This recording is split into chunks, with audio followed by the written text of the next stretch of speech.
Rusia secara resmi menyerang dan menginvasi negara tetangganya Ukraina sejak Kamis, tanggal 24 Februari tahun 2022. Dalam invasi itu, Presiden Rusia Vladimir Putin mengancam negara lain yang ikut campur akan menimbulkan konsekuensi berat. Per Minggu, tanggal 27 Februari tahun 2022, invasi Rusia ke Ukraina telah memasuki hari keempat. Dilaporkan kantor berita Reuters, Rusia menyerang fasilitas gas dan minyak Ukraina. Kementerian Kesehatan Ukraina mengumumkan sedikitnya 198 warga Ukraina tewas dalam invasi Rusia tersebut. Lantas, apa alasan Rusia menyerang dan menginvasi Ukraina? 1. Vladimir Putin menyimpan rasa duka runtuhnya Uni Soviet.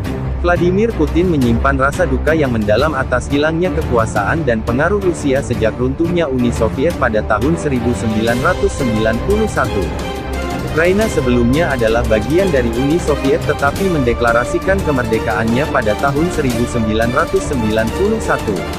Banyaknya negara Eropa yang makmur, modern, independen dan demokratis yang berbatasan dengan Rusia dianggap sebagai ancaman bagi rezim pemerintahan Vladimir Putin. 2. Membela penutur bahasa Rusia di Ukraina.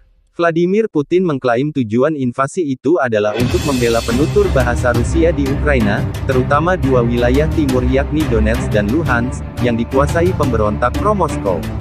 3. Vladimir Putin tak ingin Ukraina gabung NATO.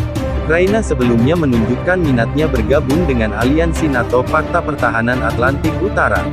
Namun, Vladimir Putin menganggap gabungnya Ukraina ke NATO sebagai ancaman langsung ke Ukraina.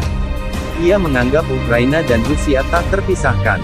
Satu rakyat, satu kesatuan, kata Vladimir Putin dalam artikelnya yang diterbitkan pada 2021.